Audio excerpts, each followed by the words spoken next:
Peace and blessings, and welcome back to the Heritage Hip Hop Podcast, where we bring you your future favorite artists today. And today I got somebody who keeps lyricism alive.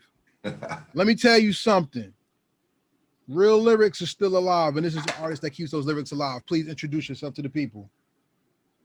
My name is Sedan, the God of Sound, Avalon, Southside Jamaica, Queens, for life.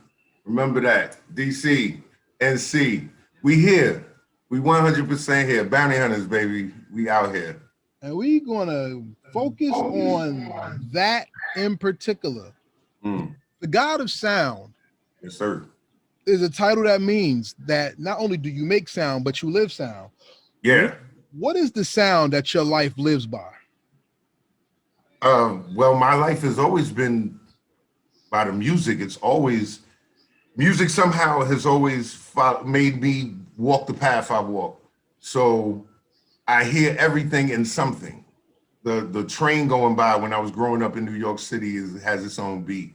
The woman that's just sitting crackling a bag, you can find a formation inside that. And it's just sounds. I hear on a level that people don't appreciate, meaning that I can go to a symphony and if you tell me pick out the French horn, I can do that. Because focus on that one sound. I'll be like, oh, this is a flute in here. Oh, there's a trombone in here. Oh, I hear a sitar in here. I just hear differently. I hear on a level where people see. So that question when people say all the time, what would happen? What sense would you want to lose? And I'd be like, I could go without sight. I'm good as long as I could hear. I wouldn't want to be deaf. What you described is what Miles Davis described when he made music. Wow. They call it synesthesia. Some people can see colors when they see sounds. You know what I'm saying? Sound. And Miles Davis said the hardest song that he ever wanted to create was a song based off of the bouncing of a basketball and the squeaking of sneakers. Oh, okay. I feel you on that. I feel you. See, sound is more than what you hear. Exactly. Sound is a feeling as well. Right. The first beat you ever heard was your mom's heartbeat because you was in the womb. Ah, indeed. What was the first sound that you heard that turned your ear on and never shut it off? The train. The train was it? Always was. It was quiet and it slipped up on you. And in New York, if you know the beat, it goes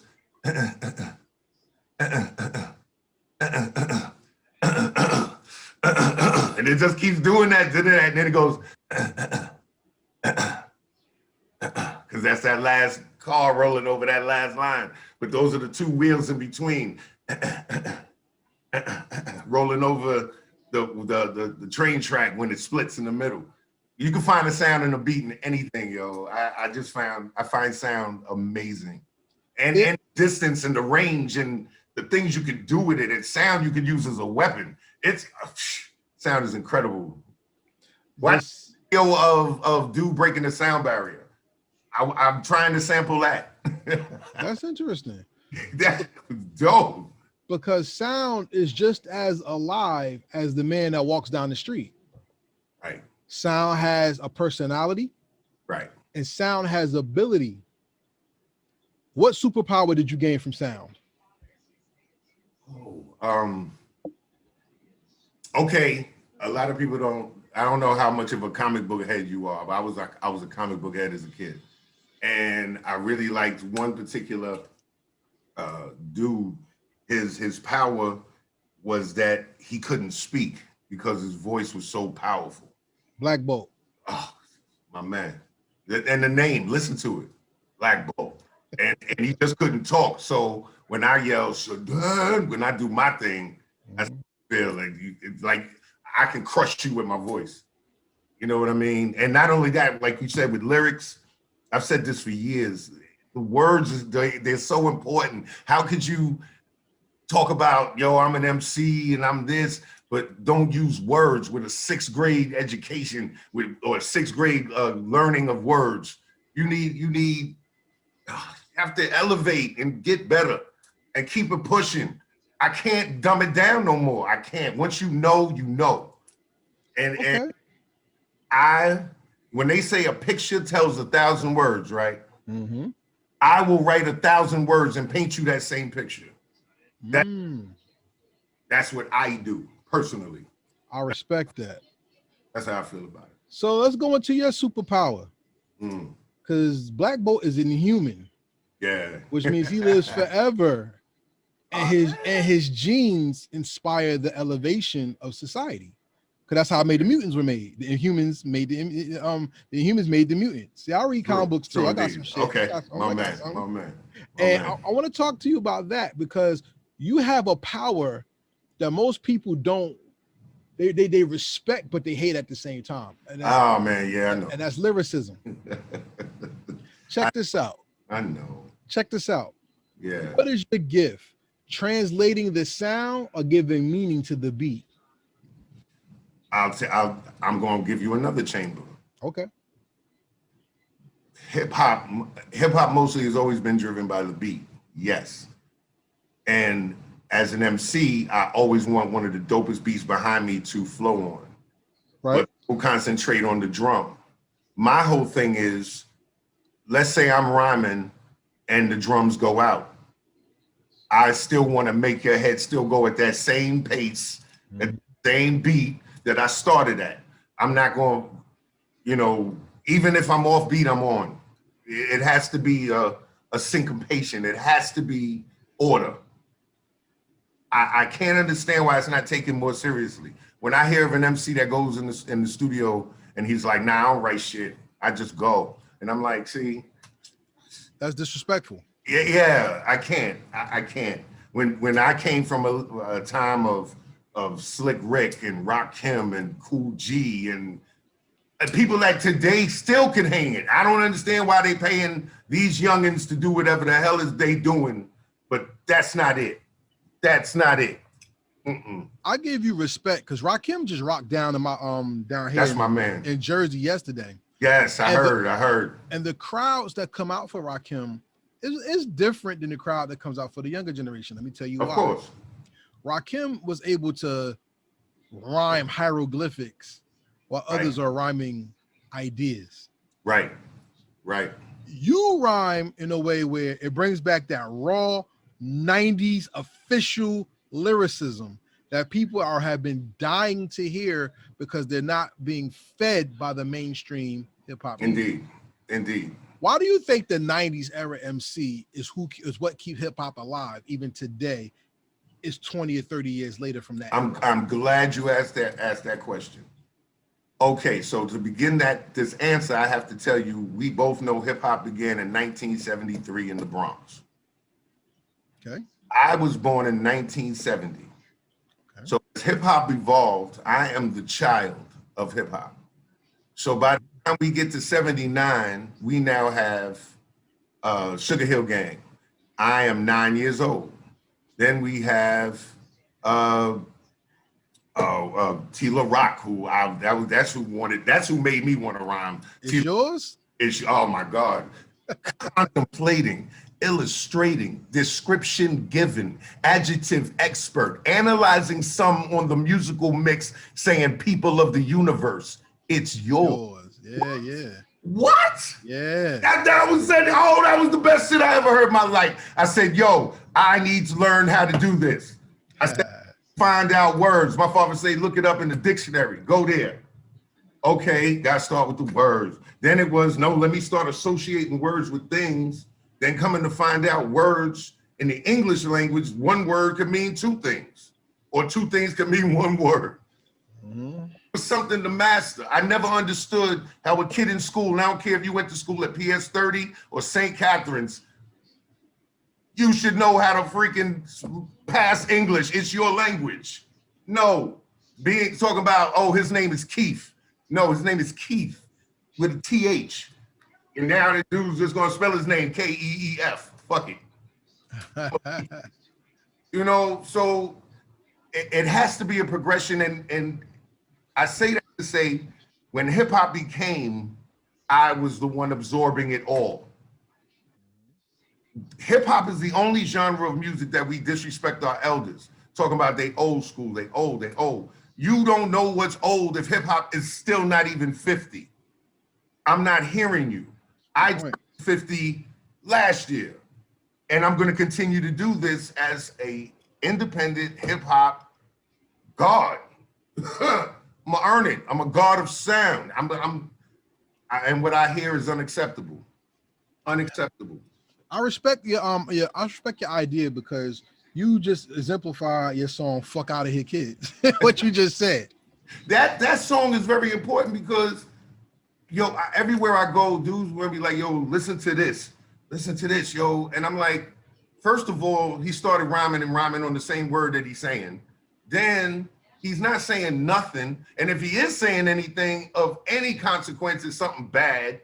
And it's like, oh man, it's a drain on you. It's if somebody in your life is just miserable all the time. They're gonna make you miserable all the time. And all that music is miserable. It's sad. It makes us look like we less than what we are.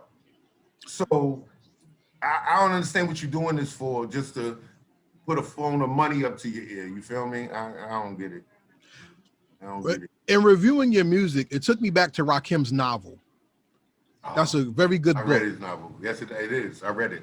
Do you remember the part where he said that how he listened to his dad play the jazz instruments and he thought of his voice just as being the horn instrument, right? And he had to use it, right?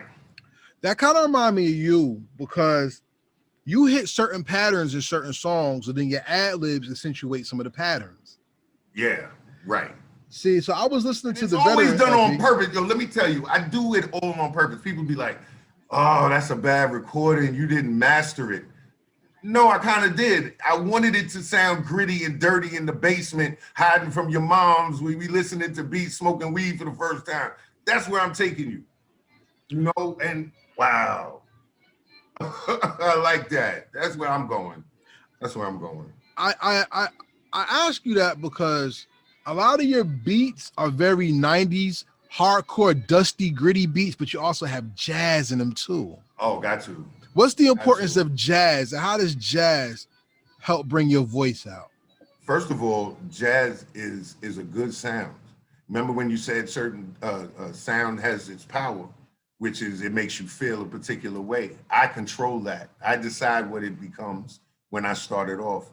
So the jazz, it's a ride. It makes you calm. Music calms the savage beast, real talk. And I found it to be therapeutic for myself and my upbringing to get to me where I am. So I said I have to incorporate it.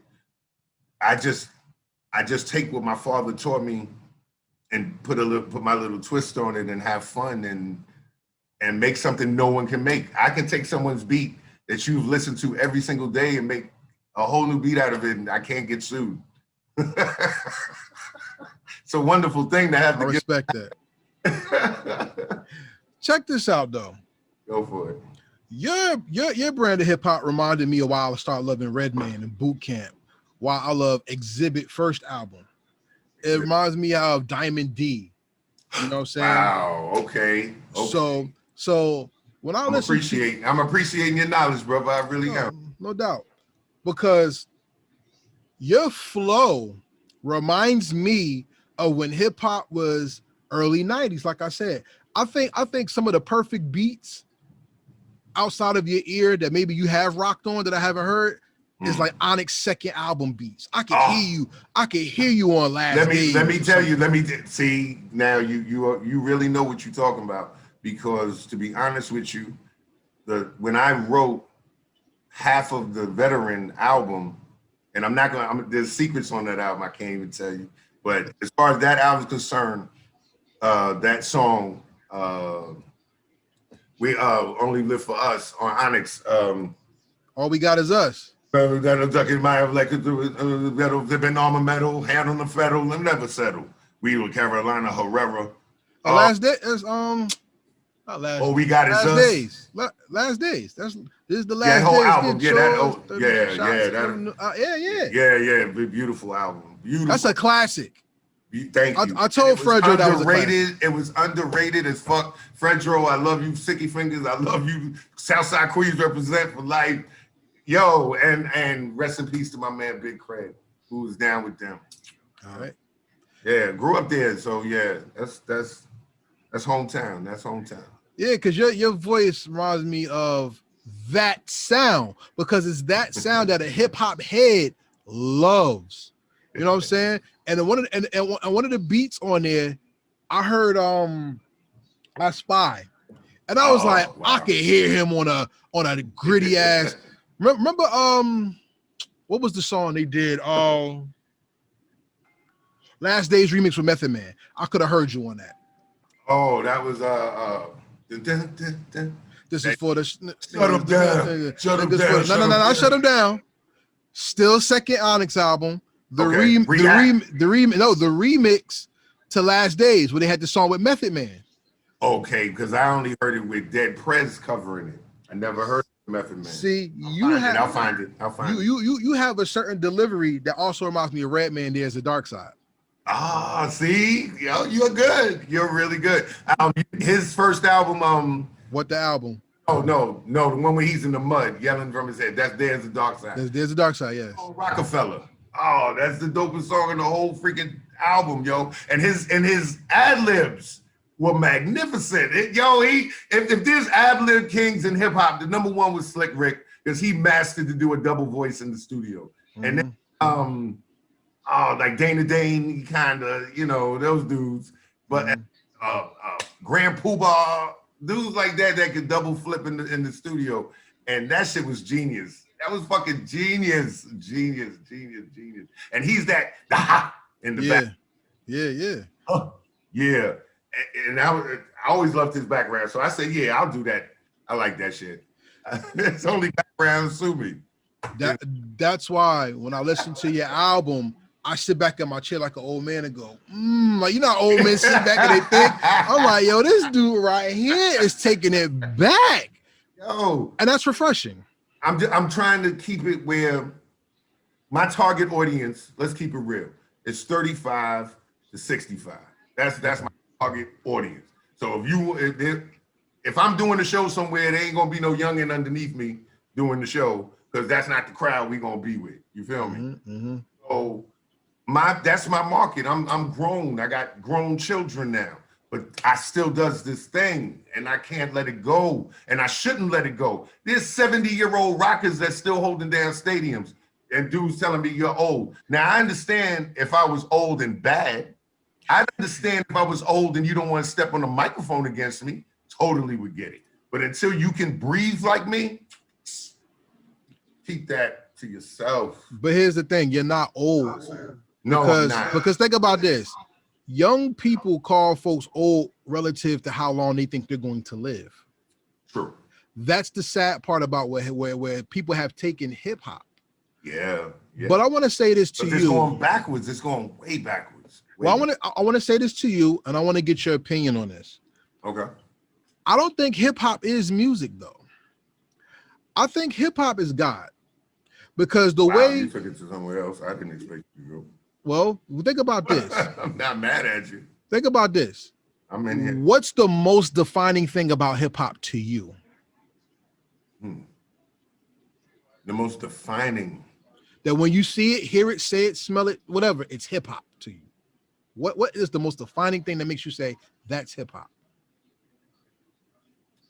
There's a way that the drums go. Mm-hmm. It's a way that the drums go, and then it's a way that the bass line hits, and then the piano comes in or the violin, and it's the build of the song. Now check this out. Drum, it just does. Now check this out. Now I'm gonna teach you something about you and God that's hip hop that you didn't even think about. Go for it. Rain has a beat, right? Oh yeah. How come it can rain in one place and rain in a different place at a separate time, and the rain falls in different patterns, but it's the same storm? See, that's the buildup to a song. Wind and everything like that. But yes, I agree. How about thunder and lightning? Thunder's magnificent. First of all, lightning doesn't make a sound. Exactly. Thunder, but lightning is a feeling, because when it flashes, yeah, you feel that. So that's spiritual. That's true. So the most spiritual thing about hip hop that we have is our connection to something we can't see that inspires us. I will go with that. So check this out. This is the most defining thing about you. that other people love and hate at the same time. You are connected to something so big and unseen that when it comes out of you, either you feel it or you don't. And hell is separation from God. So people who can't do what you do, it's hell for them because they can't do it. The people who love you are excited about what you do because they appreciate you. Hey, and that's what I feed off of. And that's what hip hop has been from the beginning, because it was people who had nothing that made something that changed the world. So either they hate you because they can't relate, or they love you because you speak their language. That's true. Tell me about the language of the veteran, because I think it's a very necessary album for people who are hip hop heads. Tell me about that album. Well, the whole thing was the struggle of finally being heard. Now, I've had songs on the radio before, and I've had people play my stuff, but this was the first official record that I had fought for, everything that I had ever gone through. Meaning, and I'm a veteran of the streets. I'm a veteran of the crack war. I'm a veteran of the Gulf War. I'm a veteran of all these wars and all these things that have happened. And I'm still here. And I can still talk. And look at the last year, the 2-3 years, we've lost so many soldiers, notable soldiers on minor things now. We're not just talking about gunshots and stupidity. Dudes is dying of diabetes. Come on, man. Dudes are dying of heart disease. We come from the streets, so therefore the streets we will return. And we fought so hard to be out of the streets, but to keep our people in them. And it's sad. So I had to write about me getting out. I got out. Every good movie, every good Black movie that's supposed to be poignant, does he really get to go? No. He does. He dies right before Carlito's Way. Everybody talk about Carlito's Way. He got shot just before he got on the damn train. Everything ends like that. And that's how I felt every day of my life, trying to get out from the things I was under since 16, growing up in Queens, New York in 86, 87, 88, 89. Guns, what? Bodies, what? Crack, what? Seen all that, done all that. I don't want to hear no more war stories. The whole idea was to get from the ghetto to the meadow. That was the whole plan, right?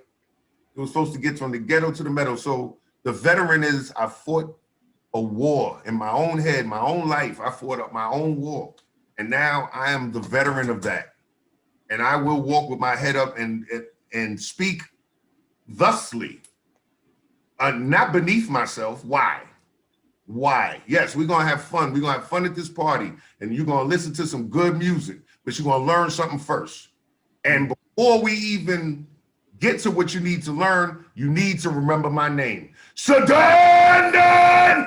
That's the point. I'm not mad at you. That's the point. But let me ask you this. Walking around talking about Mike Jones. I say, you know what? I'm going to yell my motherfucking name. There's no law against yelling your own name. Hence, Sedan. Okay. I'm gonna ask you this question, because it's a question about perspective. Yeah. A veteran not only is a survivor, but it's a person who tells a story about what they survived. Amen.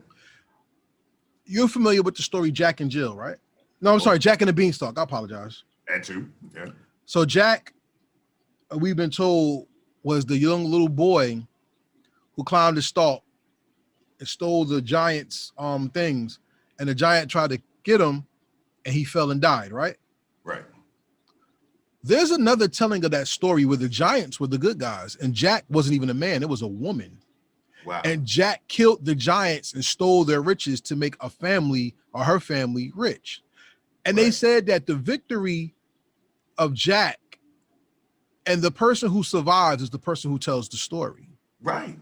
Being a veteran is a responsibility, not just a title. Amen. What does it mean to be a veteran? How do you pass on your lineage so that other people, when they earn the title veteran, know that there's a standard to keep with that title as well?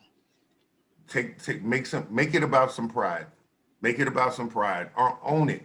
You know what I'm saying? You say words are powerful. You have to be able to say them and still be able to back them up, as well as live by them. You can't go halfway. There's no such things as halfway crooks. It just doesn't work that way. It just doesn't. Either you are in or you're all in or you're not. And anything else, you're in the way of real people that want to get this done. And entertainment is entertainment. I'm not knocking nobody on their hustle. Mm-hmm.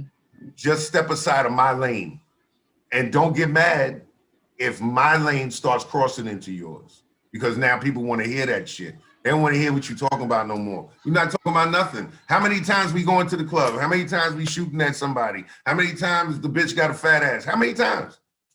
Doesn't matter. It just doesn't matter. It's so important. You were sitting next to somebody yesterday and they're not here today. Do you think I want to talk about you riding to the club with your grill on and doing your thing? You feel me? It just has to be, there has to be more realness than people yelling, keep it real. That's all I can. So tell me about the song Bow Down, because that's exactly what you're talking about right now. You cannot. Okay, well, Bow Down is basically, I'm tired of people thinking that me personally, I can't do this. And I can. I've been doing it, and I watch how you do it. And I choose not to go that path. But now you're gonna have to recognize I'm equal to you. I ain't naming no names, but I'm equal to you. I walk in the same circle, and here I am. And they all bow down. They have to. They just have to. Your new single, Getting It. Humbly speaking. Hey man, I'm feeling it. But your new single, Getting It, even continues that pattern, because you're saying people just ain't getting it. See, one thing about this interview, and I hope you understand, I don't listen to one song. I gotta hear your catalog to come up with these questions. No, and I appreciate it. And the fact that you use the nice word like catalog, I'm very happy, because I have a catalog to listen to. I give you more than one. I am a diamond. A diamond has many facets. To make it a perfect diamond, I have many facets. I am not one entity. I am many of an entity to music. You're gonna have an experience with me. You're gonna have an experience with me. And the experience I got on Getting It, and you said it, like either you're gonna like it or you're not. I'm gonna get Sedan all day. And one thing I can say about Getting It is, when you get gritty hip hop, it's like getting smacked in the face. You know what I mean? With Batman smacking Robin. You know what I'm saying? Right. It's like you either gotta wake up, because that was us in the 90s. We were loud. We were like, no, we are here. And even if you look at hip hop today, when they say it was old school, it's the 90s that's touring while everybody else fell back. Right. So Getting It, to me, is a statement song. What do you want the world to see, and what do you want hip hop to feel when they hear that song? I'm not a flash in the pan. I've been doing this since 14 years old, spitting on microphones, if we don't call it that. For real. And I am worthy. I am worthy to be here. I'm worthy to make Billboard. I want to make 199 on Billboard. I'll be the happiest. That's all I ask of God. Get me on 199 on the Billboard I have charted with a bullet. That's what I want. If I get to 1 or 5 or 300, who cares? But I got there. That's it. And I'm going to give you real hip hop, the way it's supposed to be done. The thing about it, that and this is going to be a very bold statement that really upsets me.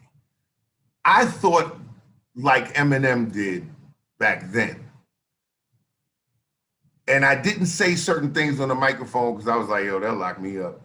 I'll go to jail. That kind of wordplay that he did. And if you really want to get gritty with it, he patterned his entire style. If you listen to the person he got it from, you'll know the truth. He got it from Master Ace. Listen to the exact way that Master Ace rhymes is exactly how Eminem rhymes. That's why he got over the way he did, because Master Ace was underrated and nobody noticed. So nobody was checking someone else's style. The first record that Will Smith did that was dope, that we really, really liked, was Summertime. Shit sound exactly like Rakim. I thought it was Rakim when it first came out. Rakim was in an interview in 2018, said, I never heard it. What? What? It's the way we did it that made it right. Then I don't know what happened. I don't know if it was, okay, so everybody want to pack guns now. Okay, so now everybody want to be a drug dealer now. And it went through all these progressions, but then even those progressions still had you saying something. You know what I mean? And now it's the worst thing to me is when you hear a song where the rhyme has nothing to do with the title. That pisses me off more than anything in the world. I'm like, oh, the name of the song is Rise, but everything he's talking about is Fall. I'm like, okay, that's crazy. But now you just getting on a record, not even saying words, just a syncopated pattern of on a beat, going with that hypnotized roll and not saying nothing. And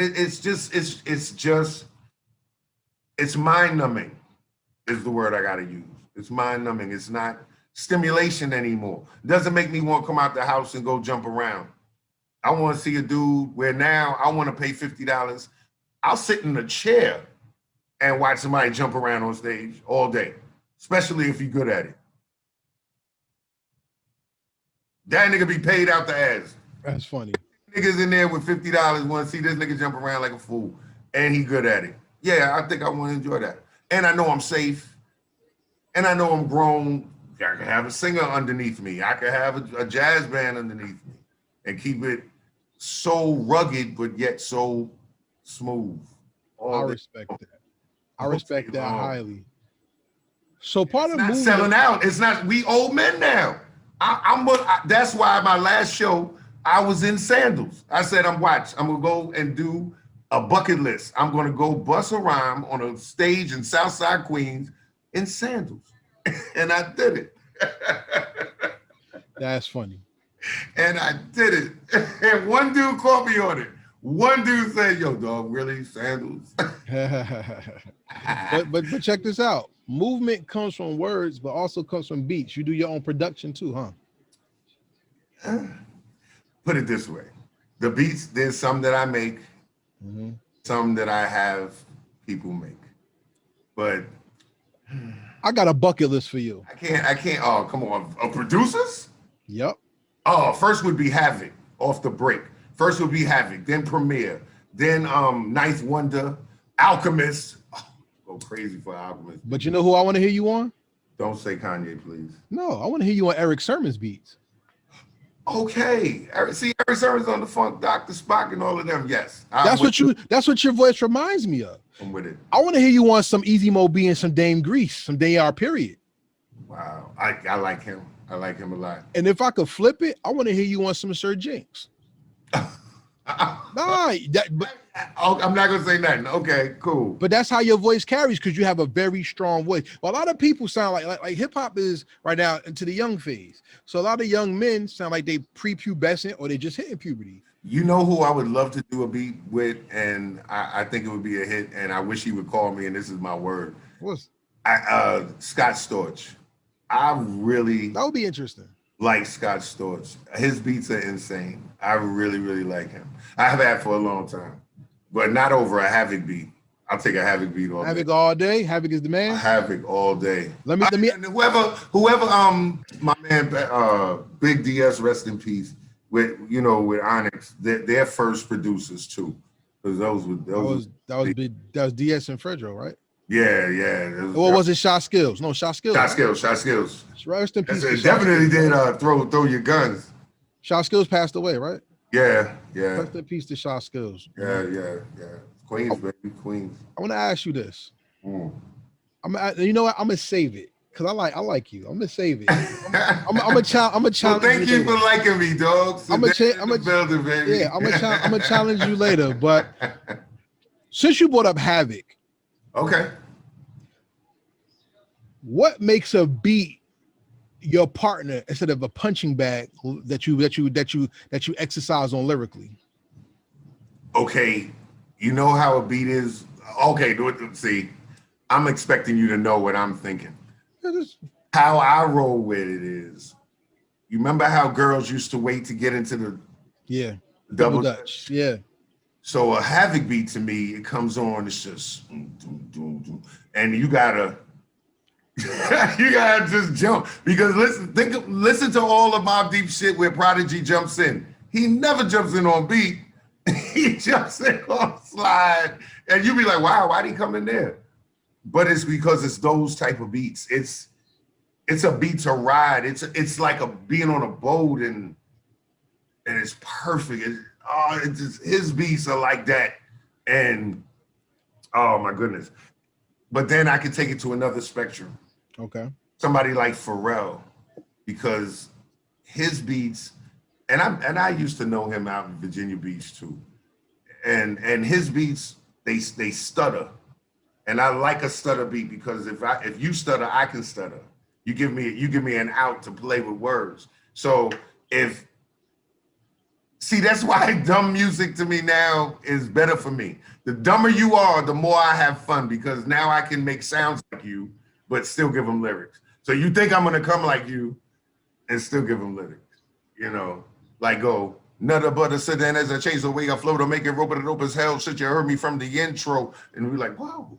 Oh yeah, but hold your head back. And just do a dumbass hook. It's coming real. I respect that. When you said havoc, I didn't think about a havoc beat when you said that. I thought about havoc song "Impose My Will." That's a monster. Yes, and his beats are evil to me. So when you hear him as a Queens dude, you like, oh yeah. But then the MC comes on and says something insightful. I'm caught up. That's what made Prodigy dope. You know what I'm saying? So like the song for Illusions by Cypress Hill. Illusions. Classic. The beat is incredible, and then he flows on the beat. Another dope joint. People don't like me to mention his name, but he was an awesome MC. My man Chino XL. Chino was great. When he made I'm a creep, I'm a loser, so very special. And then he flipped all over that. That should have been a $1 million song. It went platinum. It should have gone platinum. It should be heard everywhere. It's a $1 million song. $1 million song. So let me ask you a question as an MC, because you're more than like a rapper. Like I said, rappers put paper on boxes. When you are an MC, I want to ask you something. What is the voice of hip hop that's not being heard that you want people to hear from it? The grown man. Okay. I'm right here. Everybody's looking at this 14, 15, 16, 17-year-old fool. And anybody else that says dumb shit, yo, I'm here. I am the generation that is holding it down. It's not the baby boomers anymore. Those are our grandparents. Rest in peace, but those are the people that we are saying goodbye to now. And now, it's us now. But they don't look at us. We're not even recognized as men to have this conversation. Okay. You know what I'm saying? Okay, so how about this? With the world changing so much, yes, COVID, yes, the rebirth of white nationalism and racism and politics, yeah, police, right, Karen movement, which is the rehashing of the Emmett Till murder, right, economics, race theory, critical race theory, economics. Fonte said it best. What the hell is selling out, and if nobody's selling? Simple line. As a lyricist who has a purpose, you're fed so much ammunition to fire off verbally at what society is doing or what it represents. How do we keep the mind sharp so that others can pick up the baton and run with it while not dumbing ourselves down due to the things that happen in our society? Well, number one, when you speak, make sure what you speak you believe. Next man hears what you say, then now we have a conversation. We now have knowledge to wisdom. And then if we can go with that and come to a consensus, we now have understanding. And that has to be 1, 2, 3, A, B, C. It is not complicated. but everybody wants to do complicated things. You cannot walk before you crawl. You just cannot. You cannot run before you walk. It doesn't happen. But everybody wants to jump to the end of the line right off break, go from A to X and shit, and jump off. They're not retaining the information to build on the information. The first thing that a dude do now is reach in his pocket and pull a gun. Where did that come from? When did that become commonplace? We're not talking about just it happening like, oh my God. It's commonplace. Like we're used to it now. It's called hate. It's called hatred. It's called racism. And hate ourselves. But think about it this way, because I was having this conversation with another person. A lot of people get on the youth. They say the youth is so messed up, right? There's three spectrums of life. There's the positive, there's the neutral, and there's the negative. Right. A lot of people we looked at as being positive were very neutral and they ain't do nothing. I will agree with you. And I heard an older man say this to my face. He said, I apologize for my generation because we dropped the ball with you. Now, let's keep it real. In 1970, again, I am the true last generation. My parents were the last generation before that. Then after that, it just goes to shit. Trust me. So in the 70s, after the Vietnam War, all these black men did not come home. All of these black men that did come home were drug addicts or died. And then the projects were built. And then here you go and you say, here's a family. The nucleus now is a mother and maybe 1, 2, 3, 4, 5 kids all living in the projects with no fathers. And that's my generation. Okay. You now turn 15 years old. You ain't taught shit. You ain't been shit. Ain't trying to be shit. You're 15 and now you get a girl pregnant at 15. Now you're 30. That kid's 15, having a 15-year-old child. And it continues and it's madness. And nobody was there to teach the child. Therefore, a child can't teach a child. So now you have nothing but angry male seeds walking the street with no knowledge and nowhere to go. This was all on purpose. So for me to be an enigma, that I had my father and my parents all my life. I had a normal upbringing, went to Catholic school and learned everything I could learn. Took penmanship classes, even I write straight. But I had to live in the hood. I still had to endure what goes on here. So I had to walk with two hats. So over here, I had to walk with a tie on and talk very proper and very right. And then over here, yo, what up, done? What's good with you? And we go and play these games that we play over here and play those games that we play over there and still be able to walk these streets alone, still as I did then.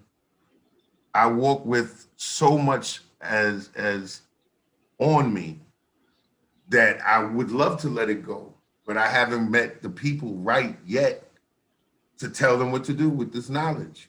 I don't want to give them this knowledge and they squander it. It's like the book of Eli. Okay. Going to get that book where he had to go. It flipped me out that they found out the book was in Braille. Yeah. Nobody could even read it, which meant he was blind the whole way. His nose. Story of the ages. Story of the ages. And that's the way us as black men have to walk. We have no home. We have no respect. They're killing us in the street like dogs.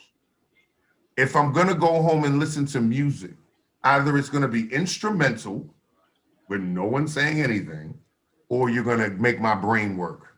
You're going to say something that's laughable, entertaining, maybe sad, maybe happy, maybe violent, but at least you're giving me something and a choice.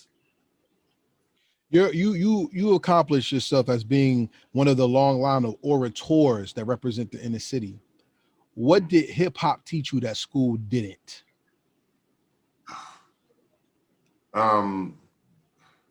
It taught me that the family you make, the family that you create is the family that loves you. Blood is not always thicker than water. And that's the saddest part. Because somebody who's a brother in music, oh my gosh, how we never run out of anything to talk about. It's always music. Even, I hate you too. Yeah, but what about that song by such and such? Word, and it just goes there. It made me see that there was people like me that I actually could open up to, that I could understand. Salute to you. Because in my neighborhood, I was a nerd. I was get beat up all the time. My father, I had a father, you know how people say, my father told me if I don't beat the dude up, he gonna beat me up. I had a father that said, use your words. I'd be like, Dad, you got teeth, we got to fight, I'm gonna get beat up every day. Use your words. A man that can get out of a fight with his words is a man. Okay. I had to learn how to use my words. And yes, it's important. I don't understand how all of these horrible things happen to people in the street. Okay, so yes, you get pulled over by police. Yes, police hate you. But if you're like, how you doing, sir? Maybe a little sugar won't get you shot. Maybe. But they don't hear me though. I'm the sellout. I'm the sellout. I got to be militant all the time. I still got to walk a different path and do a different math at all times of the day. Yes, I am a black man. Yes, but we don't all have to be ready to just go. Some of us have to sit back and think. If the war does go down, I'm going in on the fourth wave. Let everybody else do all that. I got this. I'm gonna plan mine strategically and get where I gotta go, because this ain't working for me. So if the tongue is the most powerful vessel a man has, because it could talk him into life and into death, what is the most life-giving message that hip-hop has delivered to you that you keep going on with today? Love yourself. Love and believe. Believe in yourself. If you are really that good, or let's just say in your mind, you are really that good, then do it. And if you're that good, I'll believe you. You feel me? If you spitting, 1, 2, 3, A, B, C, if you can present it, then go for it and believe in yourself. But then also have the same mind to turn around if it's a failure. If you look, if you're good or not. You're going to heaven or not. Everyone knows if they're going to heaven. Everybody can say, I'm going to heaven. Yeah, I'm a good mother. Everybody can say everything. The truth is what you make it. And you know the truth. Don't lie to yourself. That's the worst part. The worst part. So with that being said, everybody, we've come to the end of the first part of our interview with Sedan. Listen, this is Heritage Hip Hop Podcast. Make sure you like, subscribe, comment, and share. Please, sir, give them your social media so they can find you, follow you, and get your music. Okay, well, I'm going to give you two. I'm on Instagram, and my name is Sedan_NYC. And on YouTube, my page is Sedan Avalon. I'm not going to give you my Facebook. I'm having problems with that, and there's people out there trying to jack people's pages, and I found it's kind of funky, but when I get one up, you'll know it. You'll know it. And where can they get your album? That's tell me to get that music. Oh, you can get my album on all media platforms, Spotify, Apple. There's another one. I never listened to all that. It's the record company handles that stuff.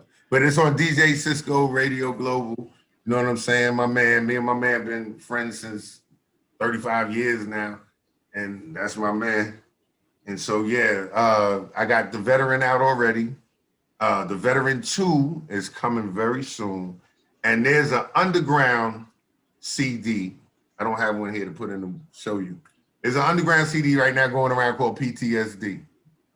So if you can get your hands on it, holler at me one day. Yeah, I want it. Send it to you. It's crazy. I want it. Those are the songs that people said, really, Sedan? I can't. I'm like, you know what? I can. And that's why I got PTSD. I'm crazy, son. If I can't call myself a veteran that's been through wars and not admit my PTSD. So, yeah, you might want to check that one out. Then I want it. Certified. Well, everybody out there, Heritage Hip Hop does not believe in streaming. So if you find Sedan's music and you like it, or you love it, I ask you, please purchase it, because by purchasing the music, not only do you sow into the artist, but you give hip hop what it needs, and that's longevity.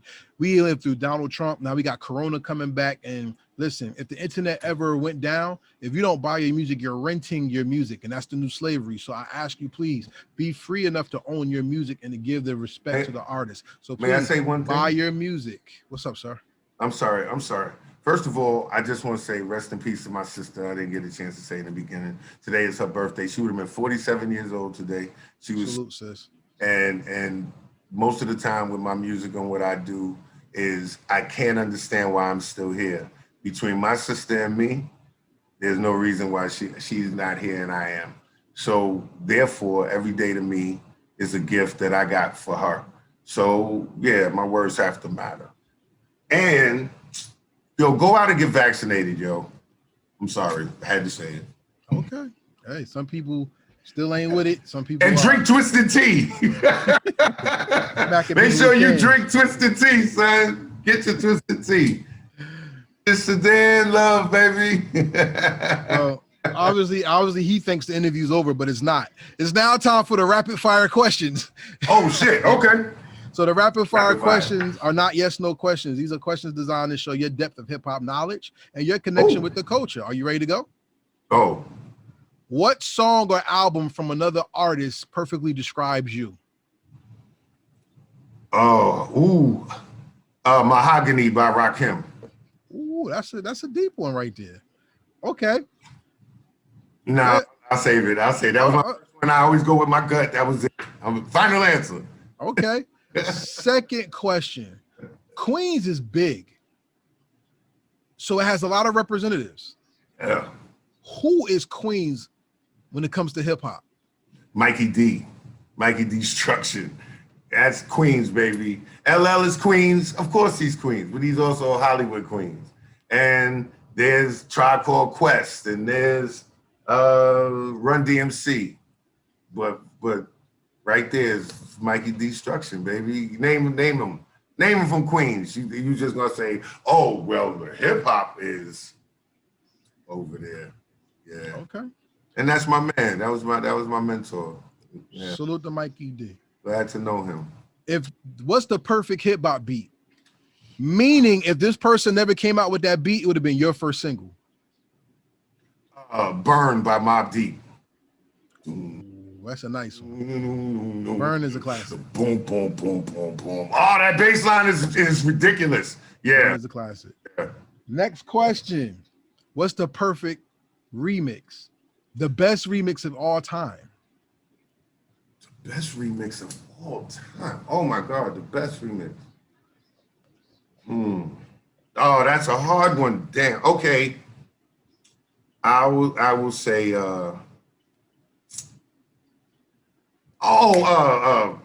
Annie Up.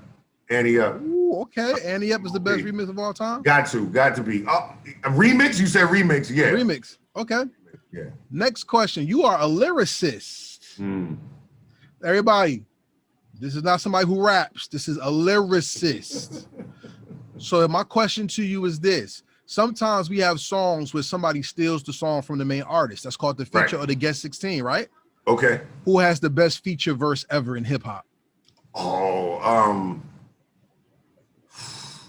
the ultimate one, which has gone down in history, is of course Busta Rhymes on Scenario. Busta Rhymes Scenario? Yeah, man. That. Okay. Yeah, that's an awesome. Or you could give it to DMX. 1, 2, 3, 4. All right, 4, 3, 2, 1. Okay. Yeah. All right. Okay, so let's continue. I think I got 4 questions. Oh, okay. And that one, wait. That last question, I want to put an asterisk on one song. What's that? Ice Cube, Jackin' for Beats. One of the dopest songs made. Nobody featured on that. Nobody's featured on it, but the beats were. Okay. That's different. That was a very creative song for an LA dude at that time, yo. That's creative. I fucks with it. Okay, so here's the next one. Here's my next. I got 4 more questions, then we're gonna fade off. All right. This is like I feel like I'm in the DMV, nigga. Go. Does Queens make the best hip hop? Oh, come on. Hell yeah, they do. If not Long Island, but yes. I'm biased, and I'm gonna tell you why I think Brooklyn has everybody beat. Okay. I'm gonna tell you one reason why. It's only one reason. It's only one reason. The Crooklyn Dodgers. That was a dope beat. Because nobody has represented Queens or Jersey or LA or Compton or anything under the name of a group, a name in their borough or city or town or state, and went around the world with it. Now there's three Crooklyn Dodgers songs. Everybody only talks about two, but there's three. Right. If you can make a Crooklyn Dodgers version of Queens, who would your three MCs be, and who's producing the beat? Oh yes, I would get Sticky Fingers, and I would get Mr. Cheeks. One more. Oh, I get one more. Mm-hmm. I want to say Mikey D, but nah, I gave him his plug tonight. Another Queens MC. No.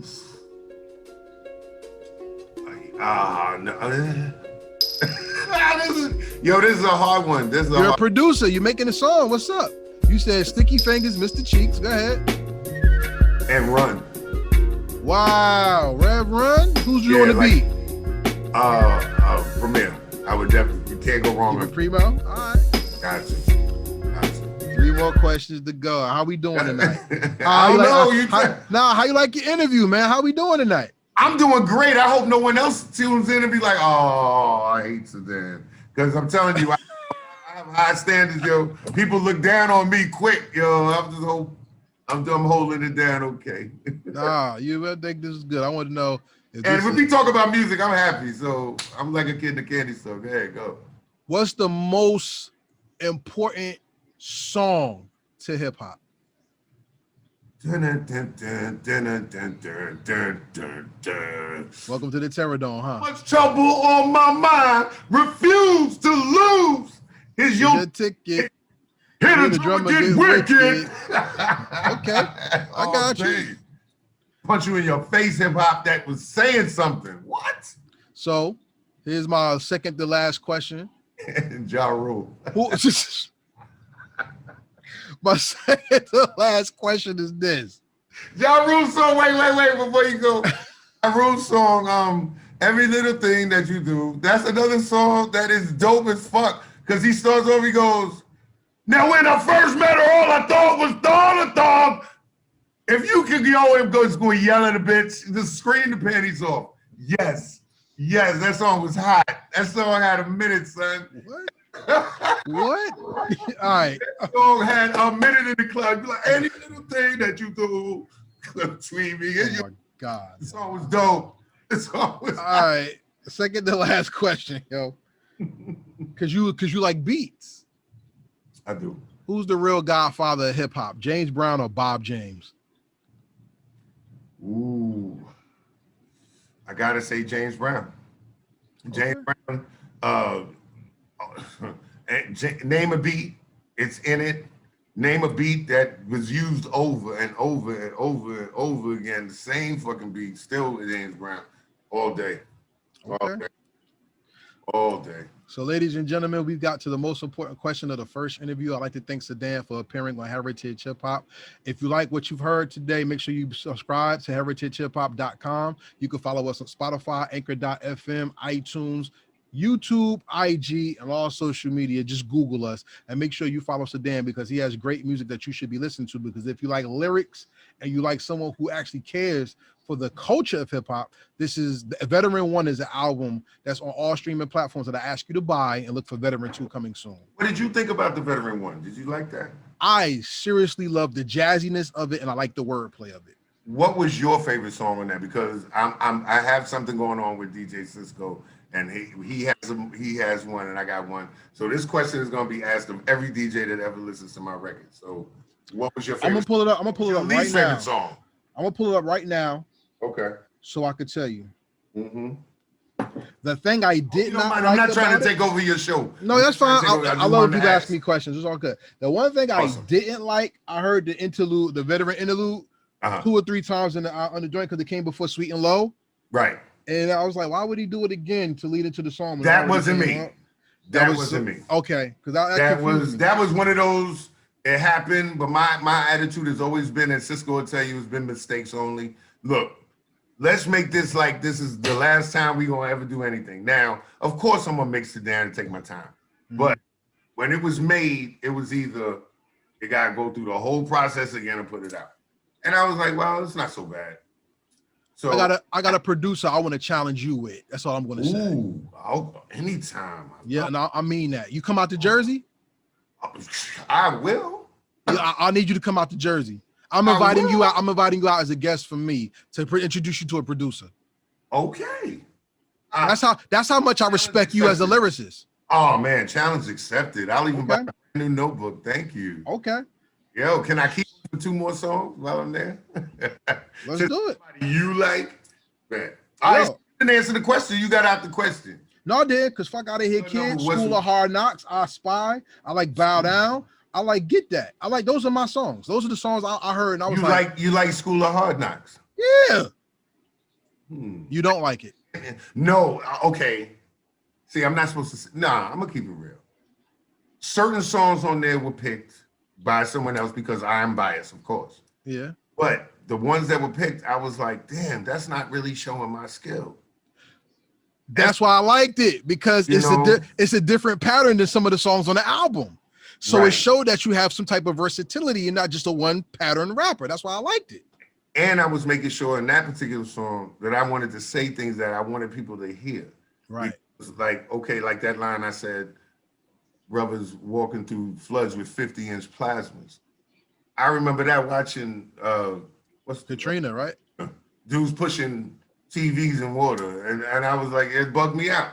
I had to write that down. So it was my first album that I said what I feel without going, no, I can't say that. That's why I said back with Eminem, if I had gotten the chance or heard for what I was doing back then, I should be somewhere else now. But I'm not angry. I was good then, I'm good now. If I'm seasoned now, awesome. Great. So what was the least favorite song?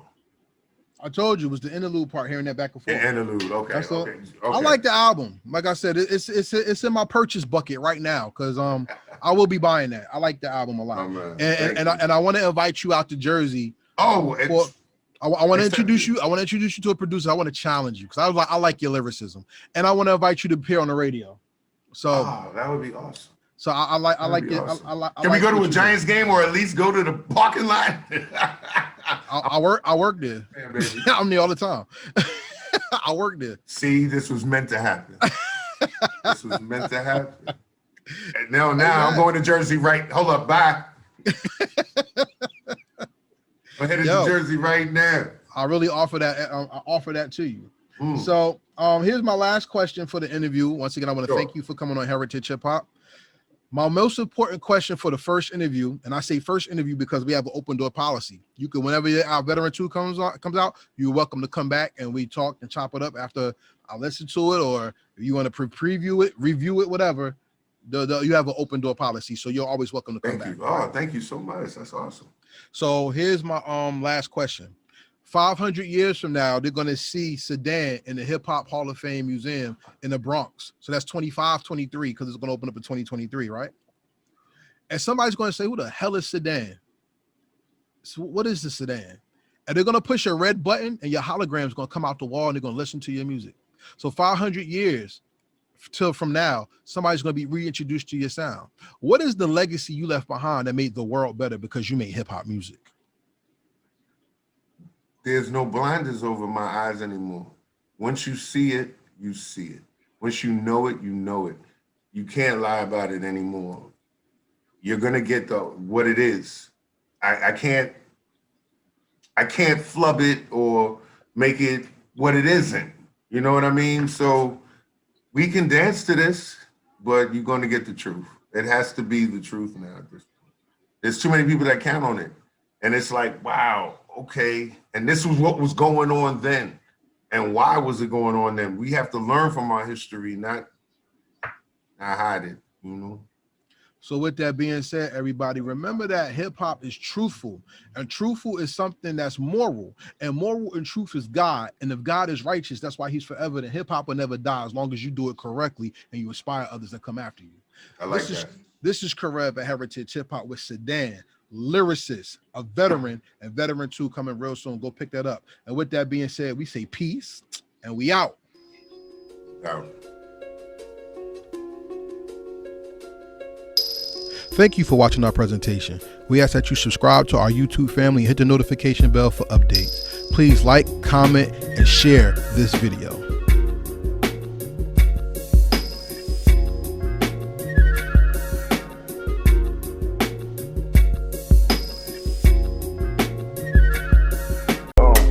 Real hip hop.